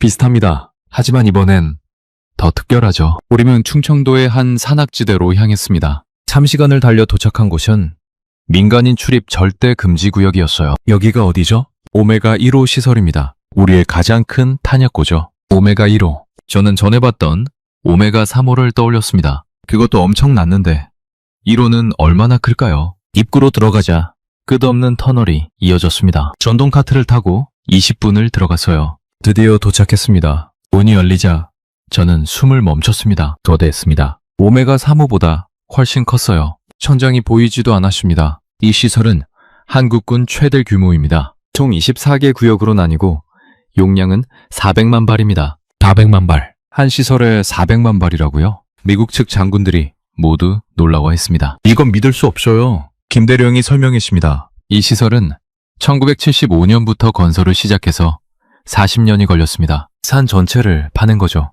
우리는 1시간 동안 이곳저곳을 둘러봤습니다. 각 구역마다 다른 종류의 탄약이 보관돼 있었어요. 약 55mm 포탄뿐 아니라 미사일, 로켓탄, 유도무기까지 모두 있습니다. 한 장군이 물었습니다. 이런 시설이 또 있습니까? 김대령이 고개를 끄덕였습니다. 오메가급 시설이 참개 있습니다. 참개.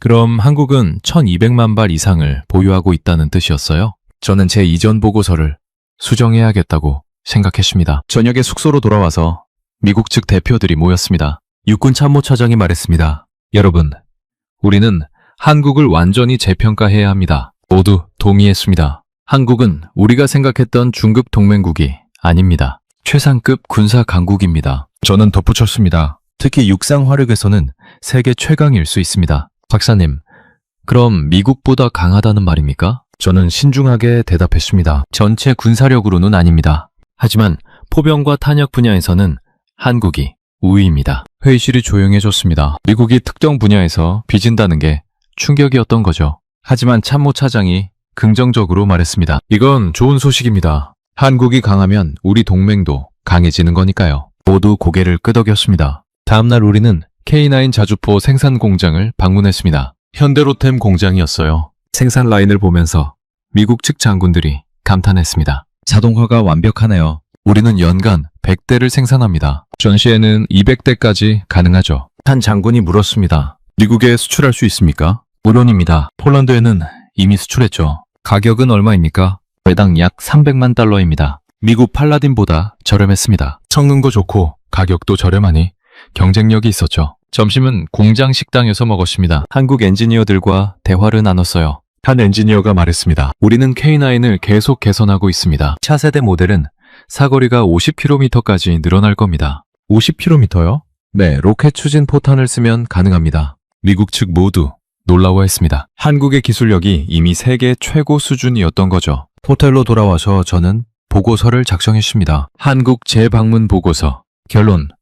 한국의 군사력은 이전 평가보다 훨씬 강력함. 탄약 비축량은 최소 360만 발 이상이며 대형 시설 3개를 포함하면 1200만 발 이상 가능. 생산 능력도 세계 최고 수준. 보고서를 쓰면서 저는 생각했습니다. 한국은 조용한 강국이라고요. 자랑하지 않지만 실력은 확실한 나라요. 그게 한국의 가장 큰 강점이었습니다. 방문 4일째 되는 날, 김대령이 특별한 제안을 했습니다. 박사님, 오늘 밤 특별한 훈련이 있습니다. 야간 화력 시연이죠? 야간 시연이요? 네, 실전과 가장 비슷한 조건입니다. 보고 싶으시면 모시겠습니다. 저는 즉시 동의했습니다. 미국 측 대표단도 모두 함께 가기로 했어요. 저녁 9시, 우리는 포천 훈련장에 도착했습니다. 어둠이 깔린 훈련장은 묘한 긴장감이 흘렀어요. 관측소에 올라가니 아래쪽에 자주포들이 일렬로 서 있었습니다. 불빛은 거의 없었고 달빛만이 희미하게 비쳤어요. 오늘은 48개 여단이 참가합니다. 총 2592문의 K9이죠. 2592문. 엄청난 규모였습니다. 야간 훈련의 목적은 실전 대응력 확인입니다. 북한이 야간에 공격할 경우를 대비한 거죠. 오후 9시 훈련이 시작됐습니다. 전 포대 야간 전투 준비. 명령이 떨어지자 자주포들이 움직이기 시작했습니다. 어둠 속에서 희미한 불빛만 보였어요. 5분 후 발사 준비 완료 신호가 떨어졌습니다. 1차 사격 개시! 순간 밤하늘이 번쩍였습니다. 2592문이 동시에 불을 뿜은 거죠. 굉음이 터졌습니다. 낮보다 더 강렬하게 느껴졌어요. 땅이 흔들렸고 건물이 떨렸습니다. 하늘이 환해졌습니다. 2592발의 포탄이 궤적을 그리며 날아갔어요. 빛의 선들이 하늘을 가득 채웠습니다. 30초 후 목표 지점에서 폭발이 시작됐습니다. 40km 떨어진 곳인데도 하늘이 붉게 물들었어요. 재장전 완료. 2차 사격. 10초 만에 다시 발사 명령이 떨어졌습니다. 또 한 번 하늘이 환해졌어요. 3차, 4차, 5차. 발사가 계속됐습니다. 밤하늘이 계속 번쩍했죠. 미국 측 장군 한 명이 제게 소리쳤습니다. 박사님, 이건 미쳤어요. 세상에 이런 화력은 없어요. 저도 같은 생각이었습니다. 야간의 화력 시연은 낮보다 훨씬 충격적이었어요. 15분 동안 사격이 계속됐습니다. 총 6차례. 15,552발의 포탄이 목표를 강타했어요. 사격이 끝나고 정적이 찾아왔습니다.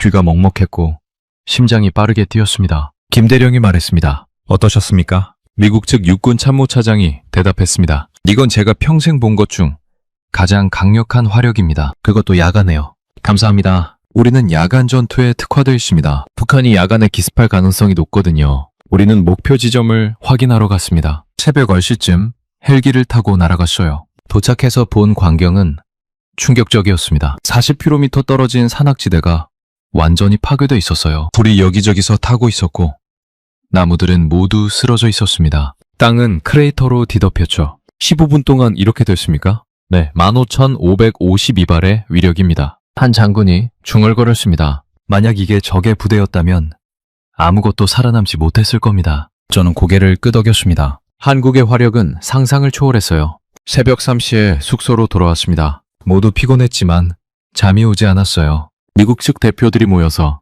이야기를 나눴습니다. 여러분, 오늘 본 걸 어떻게 보고해야 할까요? 모두 고민했습니다. 너무 충격적이어서 말로 설명하기 어려웠거든요. 저는 말했습니다. 솔직하게 쓰는 수밖에 없습니다. 한국의 야간 화력은 세계 최강이라고요. 그럼 미국이 한국보다 약하다는 말입니까? 특정 분야에서는 그렇습니다. 포병 화력에서는 한국이 우위입니다. 모두 침묵했습니다.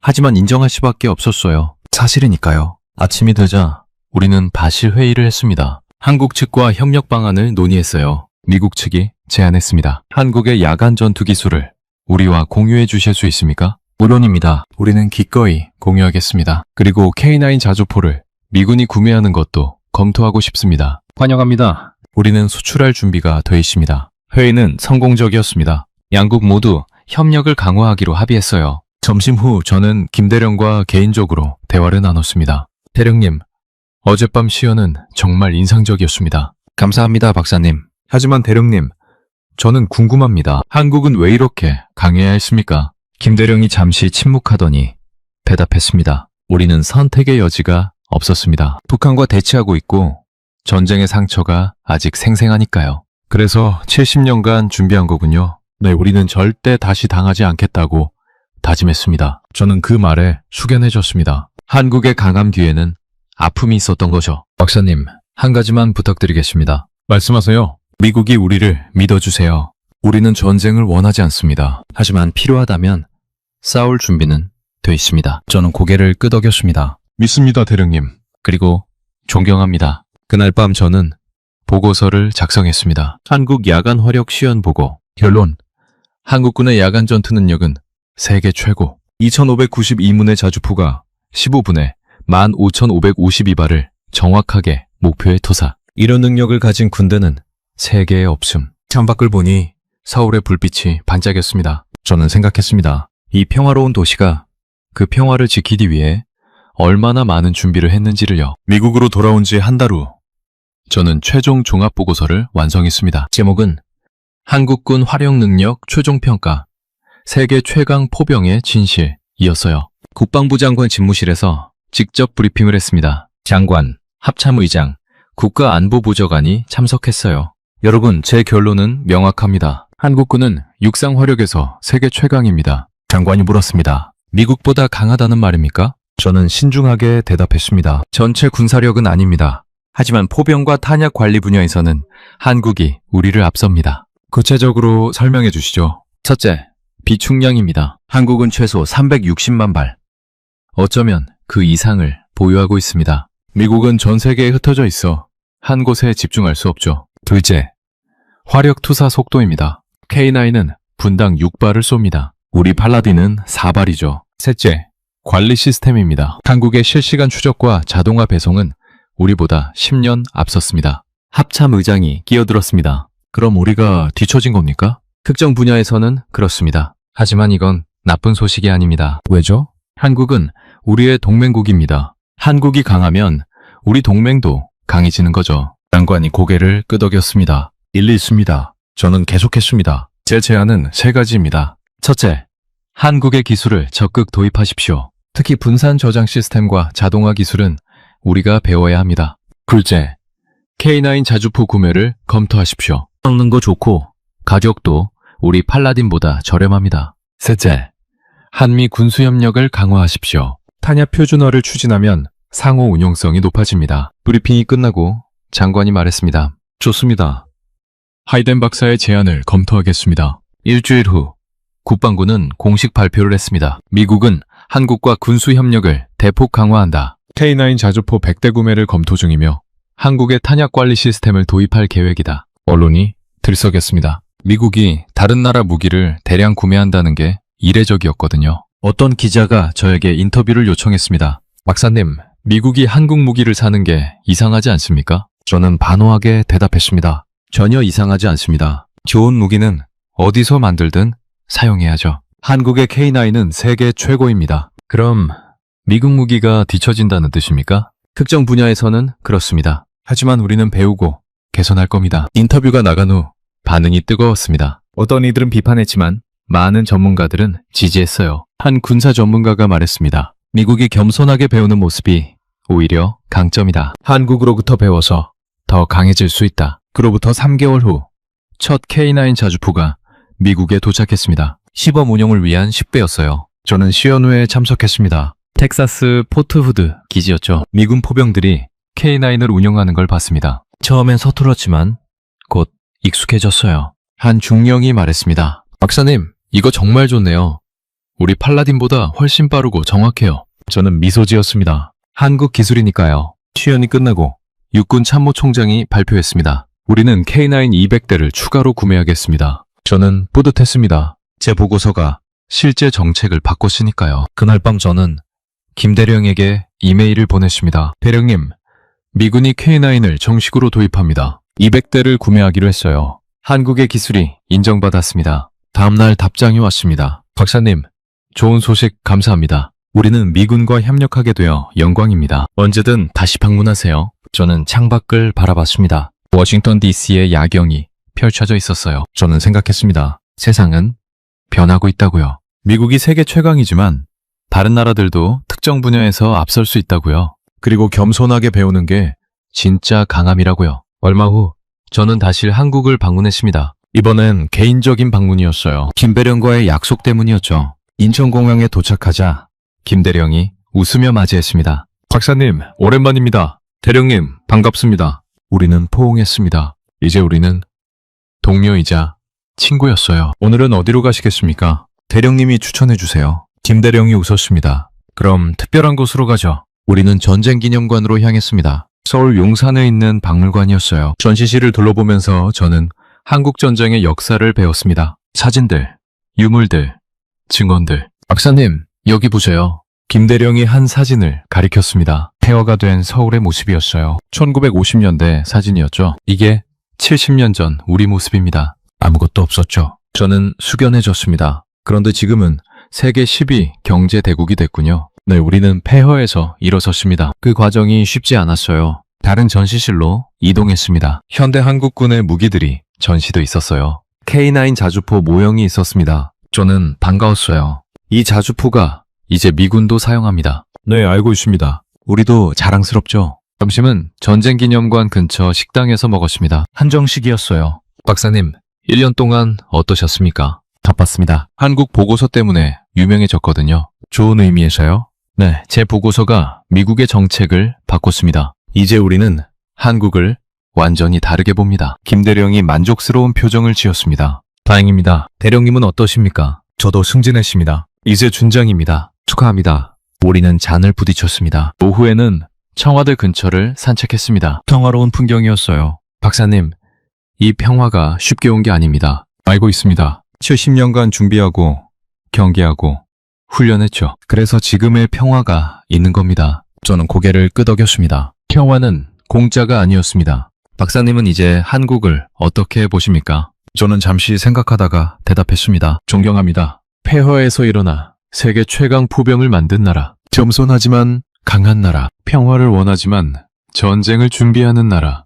감사합니다. 그리고 배웠습니다. 능력을 과시하지 않는 것에 가치를요. 저녁에는 한강공원으로 갔습니다. 야경이 아름다웠어요. 박사님, 내년에 또 오시겠습니까? 물론입니다. 이제 한국은 제게 특별한 나라가 됐어요. 그럼 다음엔 더 많은 걸 보여드리겠습니다. 저는 웃었습니다. 아직도 더 있습니까? 항상 있습니다. 우리는 계속 발전하니까요. 호텔로 돌아와서 저는 일기를 썼습니다. 불과 얼마 전 나는 한국을 과소평가했다. 하지만 지금은 존경한다. 한국은 내게 겸손을 가르쳐줬다. 능력은 있지만 자랑하지 않는 것. 그게 진짜 힘이다. 창밖을 보니 서울의 불빛이 반짝였습니다. 저는 생각했습니다. 이 도시가, 이 나라가 앞으로 얼마나 더 발전할지를요. 그리고 저는 지켜볼 겁니다. 한국의 친구로서요.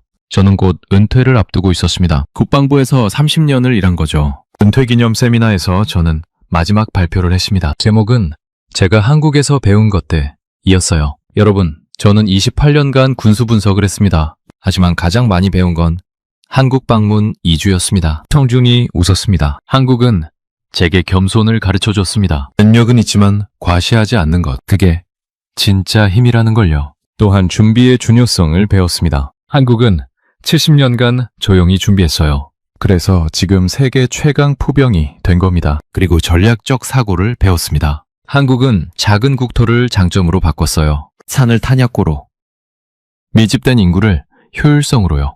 발표가 끝나고 많은 사람들이 다가왔습니다. 박사님, 정말 감동적인 발표였습니다. 감사합니다. 한국을 다시 보게 됐어요. 저는 미소 지었습니다. 저도 그랬습니다. 은퇴식 후 저는 집으로 돌아왔습니다. 아내가 기다리고 있었어요. 여보, 은퇴 축하해요. 고마워요. 이제 뭐 할 거예요? 저는 웃었습니다. 한국에 다시 가볼까 해요. 이번엔 관광객으로요. 좋은 생각이에요. 일주일 후 저는 정말로 한국행 비행기에 올랐습니다. 이번엔 아내와 함께였어요. 서울에 도착하자 김준장이 맞이했습니다. 이제 그는 준장이 됐거든요. 박사님, 은퇴 축하드립니다. 감사합니다, 준장님. 이번엔 관광으로 오셨다고요? 네, 군사시설 말고 한국 문화를 보고 싶어요. 김 준장이 웃었습니다. 좋습니다. 제가 안내하죠. 우리는 경복궁, 북촌 한옥마을, 남산타워를 둘러봤습니다. 한국의 아름다움에 감탄했어요. 여보, 한국 정말 멋진 나라네요. 아내가 말했습니다. 그렇죠? 저도 처음 왔을 땐 몰랐어요. 저녁에는 한정식 식당에서 식사를 했습니다. 김 준장과 함께였죠. 박사님, 은퇴하시니 어떠세요? 홀가분합니다. 하지만 한국은 계속 지켜볼 겁니다. 왜 그러십니까? 한국은 제게 특별한 나라가 됐어요. 제 인생을 바꿔준 나라니까요. 김 준장이 감동한 표정을 지었습니다. 감사합니다, 박사님. 마지막 날, 저는 용산 전쟁기념관을 다시 방문했습니다. 2년 전에도 왔던 곳이죠. 전시실을 천천히 둘러봤습니다. 이번엔 더 깊이 이해할 수 있었어요. 한국 전쟁의 아픔, 재건의 노력, 그리고 지금의 평화, 모든 게 연결돼 있었습니다. 여보, 이 나라 대단해요. 아내가 말했습니다. 네, 정말 대단합니다. 공항으로 가는 길에 저는 창밖을 바라봤습니다. 서울의 거리, 사람들, 빌딩들, 평화로운 풍경이었어요. 하지만 저는 알고 있었습니다. 이 평화 뒤에 얼마나 많은 준비가 있는지를요. 비행기에 올라 자리에 앉았습니다. 이륙하면서 서울이 점점 작아졌어요. 저는 생각했습니다. 한국은 제게 평생 잊지 못할 교훈을 줬다고요. 겸손, 준비, 그리고 평화의 가치를요. 은퇴 후 3년이 지났습니다. 저는 이제 컨설턴트로 일하고 있어요. 각국 정부에 군수 자문을 해주는 일이죠. 어느 날 폴란드 국방부에서 연락이 왔습니다.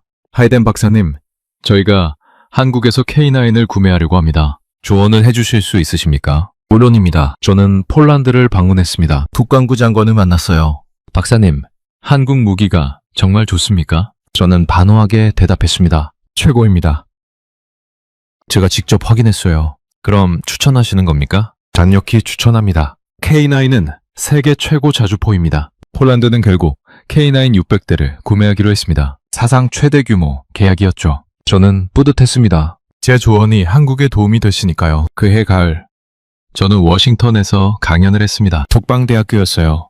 여러분, 제가 30년간 배운 걸 말씀드리겠습니다. 첫째, 겸손하십시오. 우리가 모든 걸 안다고 생각하지 마세요. 둘째, 다른 나라로부터 배우십시오. 좋은 건 어디서 오든 인정해야 합니다. 셋째, 동맹을 소중히 여기십시오. 한국처럼 믿을 만한 동맹은 드뭅니다. 방연 후 한 생도가 질문했습니다. 박사님, 한국이 그렇게 강한데 왜 세계가 몰랐습니까? 저는 웃으며 대답했습니다. 한국은 보여주지 않았으니까요. 필요할 때만 보여줬죠. 그게 한국의 전략입니다. 그럼 다른 나라들도 숨긴 능력이 있을 수 있겠네요. 맞습니다. 그래서 겸손해야 합니다. 우리가 모르는 게 많아요. 집으로 돌아와서 저는 회고록을 쓰기 시작했습니다. 제목은 한국이 가르쳐준 것들이었어요. 매일 조금씩 썼습니다. 제 경험, 깨달음, 그리고 한국에 대한 존경을요. 6개월 후 책이 완성됐습니다. 출판사에 보냈고 출간됐어요. 책은 큰 반향을 일으켰습니다. 군사 전문가들 사이에서 화제가 됐죠. 한 평론가가 썼습니다. 하이덴 박사의 책은 미국 중심주의를 깨는 혁신적인 저작이다. 한국의 진짜 능력을 처음으로 세상에 알렸다. 저는 감사했습니다. 제 메시지가 전달됐으니까요. 어느 봄날 김준장에게서 이메일이 왔습니다. 박사님, 책 잘 읽었습니다. 감동적이었어요. 한국을 대신해서 감사드립니다. 저는 답장을 보냈습니다. 주장님, 감사할 건 제가 해야 합니다. 한국이 제 인생을 바꿔줬어요. 한국이 가르쳐준 것들을 평생 잊지 않겠습니다. 저는 창밖을 바라봤습니다.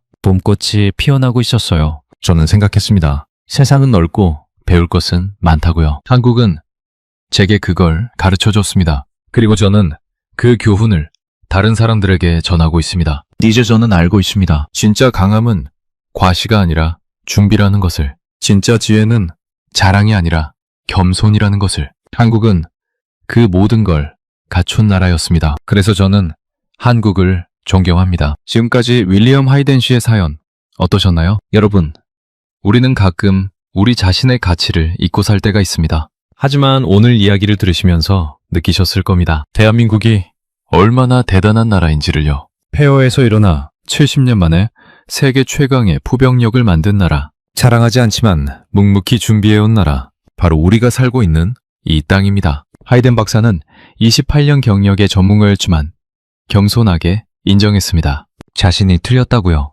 한국으로부터 배워야 한다고요. 이게 진짜 전문가의 모습 아닐까요? 그리고 그 겸손함이야말로 우리 대한민국이 세계에 보여준 가장 위대한 미덕입니다. 여러분 세대가 일궈낸 이 나라를 자랑스러워하셔도 됩니다. 아무것도 없던 시절, 여러분의 땀과 노력이 지금의 대한민국을 만들었습니다. 그 자부심을 가슴에 품으시길 바랍니다. 여러분들의 생각을 댓글로 남겨주세요. 여러분의 관심이 더 좋은 콘텐츠를 만드는 원동력이 됩니다. 감동을 향한 여정, 감동 여인이었습니다. 감사합니다.